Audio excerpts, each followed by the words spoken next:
Parmesan ice cream. Am I really doing this?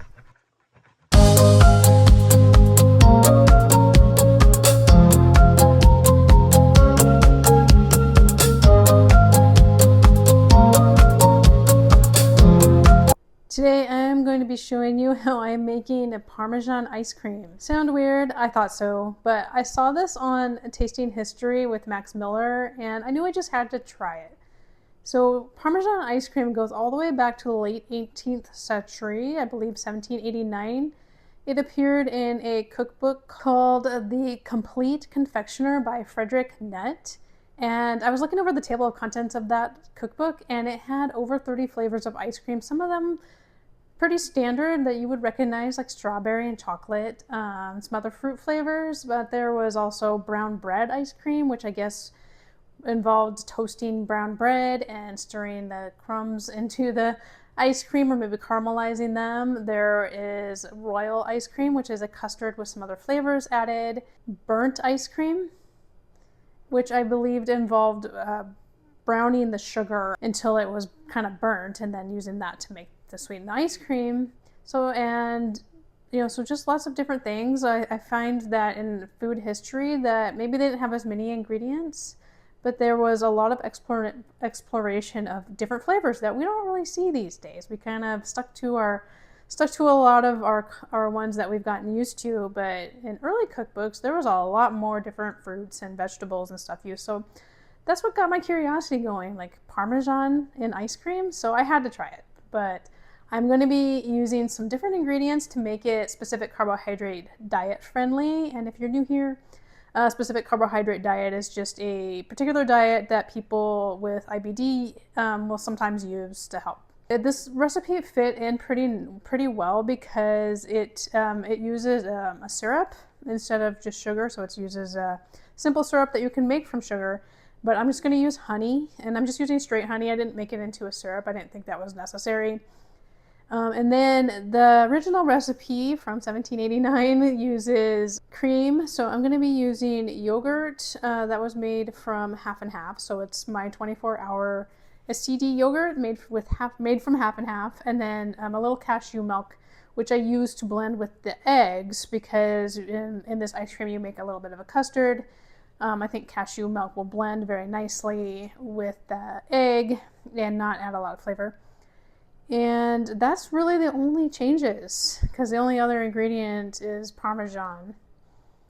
Yeah, it's just Parmesan. There's no other flavoring. So that's it. It's a very simple ice cream. So let's go.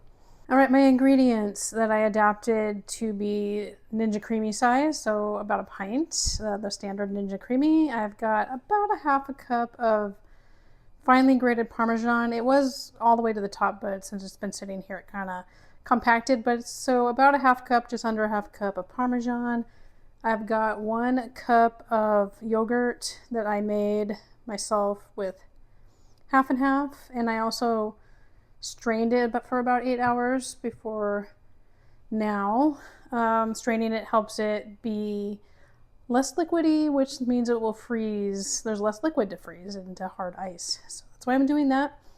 I've got 1/4 cup of honey, 2 eggs that I've whisked, and 1/2 cup of cashew milk. I'm gonna add my eggs and my cashew milk to the pan here. And this is how I'm gonna make my custard, and my honey. I'm going to put this on to low heat and let it thicken. So I'm using cashew milk here. I'm using cashew milk because it's very neutral in flavor, and it just kind of absorbs other flavors and blends without overpowering flavor, because I want this flavor to be the Parmesan. And I thought Parmesan would mix better with dairy than you going all nut milk. And since we're not trying to be dairy free, since we're using cheese, I decided that I wanted to use my yogurt made with half and half.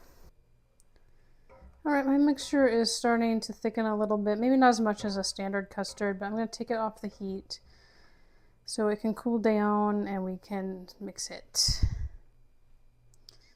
All right, you can see that this thickened up a little bit as it's cooling down. I got a little bit of scrambled egg, it looks like, but that's okay because I actually am gonna, part of this recipe is to strain it. So first, while it's still warm, I'm gonna put my Parmesan in. I'm a little worried that it's gonna get kind of sticky because the original recipe, you heat all of the milk and mix that with the Parmesan. So we'll see how this goes. It looks like it's stirring in okay. So I'm just gonna get this mixed in, let it melt a little bit, and then I'm gonna strain this mixture. All right, let's get this poured into our strainer.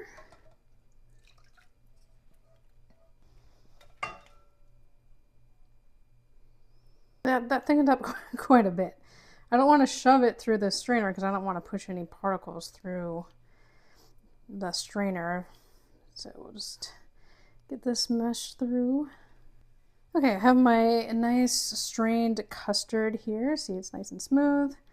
And now I'm gonna get my yogurt in, but first I am going to whisk my yogurt. So when you freeze yogurt, you want to whisk it. That keeps it from separating in the freezer, which will happen when you heat yogurt, or when you freeze yogurt, or when you heat yogurt, it separates. But if you whisk it, that helps keep that from happening.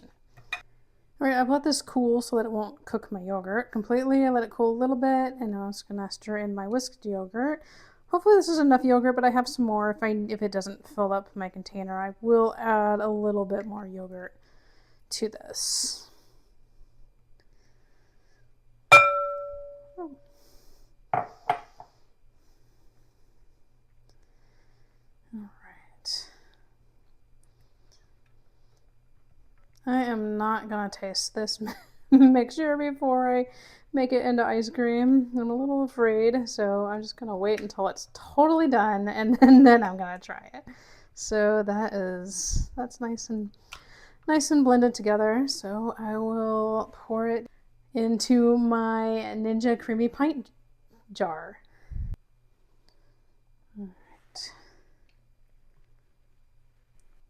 All right, not quite full. I'm gonna add a little bit more yogurt. I've got about a half cup of yogurt here. Looks like about right. So 1.5 cups of yogurt instead of just one. Just get this stirred in. The good thing about the Ninja Creami is that it doesn't have to be stirred perfectly because the churning process really stirs it up. So that looks good. All right, into the freezer it goes, and we will see how it is in 24 hours. The other big change, of course, is I'm going to be using my Ninja Creami to churn it. So no old-fashioned churn, although you could definitely do that. You could just use an ice cream machine, or if you have one of those crank ones, you could definitely do that. But I'm gonna go and Ninja Creami it. So that's a huge difference, obviously, from $17.89. All right, well, that's freezing. I'll be back tomorrow to see how it turns out. I am so curious, you guys. I am very curious to know how this is going to taste. I'm a little afraid, but also very curious. It's kind of a lot of cheese. I thought it would just be like a little tablespoon, but it was actually a half a cup. And in the original recipe, it's only 2 cups of cream and 6 eggs, and like a whole cup of the simple syrup, and 3 ounces of Parmesan, which is double the amount I put in, but I also use half the amount of the yogurt and cashew milk. Then I didn't use a full 2 cups. So, and I use half the amount of eggs. So I kind of halved the recipe. So we're gonna see how it turns out. All right, here is the frozen Parmesan ice cream base. So we're gonna go and put it in the Ninja Creami and see how it turns out. All right, frozen. I've had it sitting out for about 15 minutes to let it soften up a little bit. So hopefully it'll be nice and creamy when it gets done churning.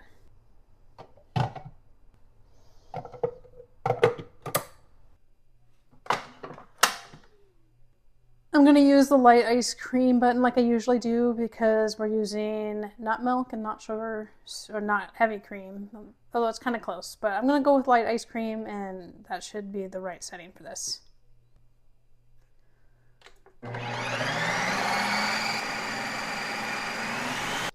All right, let's see how it looks. Okay. Well, I think it's creamy enough. There's a little crumble there on top, but it looks actually kind of a little soft too. So we're gonna go ahead and try it. All right, well, it looks very nice. It's very creamy. See, it's got that nice shine like ice cream should. So, all right, we're gonna taste it now. Here we go.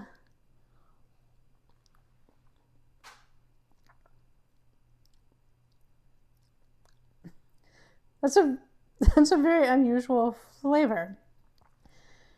I can taste the Parmesan. It's got the cool creaminess of ice cream.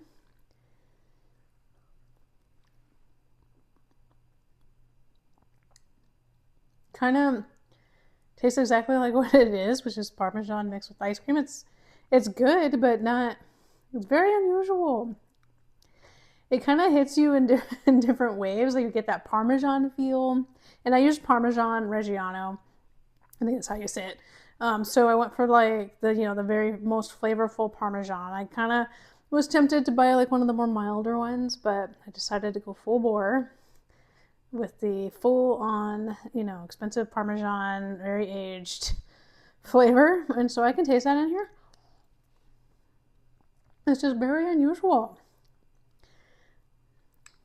It's kind of strange. Like they wanted to put cheese and ice cream, and there were savory ice creams back then. I know there were like, I think there was asparagus ice cream I've seen, cucumber, and stuff like that. So I guess adding cheese, it is a dairy product, so adding some cheese in there probably seemed pretty normal. But it was just very strange, but not bad. It's not like it's just I don't think I would make this again, but it's very interesting to have tried it. The more I have it, like the more I get used to it, it's really good. It just takes a minute because you're not expecting that flavor. So if you're very curious about trying something very old-fashioned, super old-fashioned, and unusual, if you want to maybe you're having a party or something, you want to have something very unusual, this would be a very interesting thing to serve and see what people think.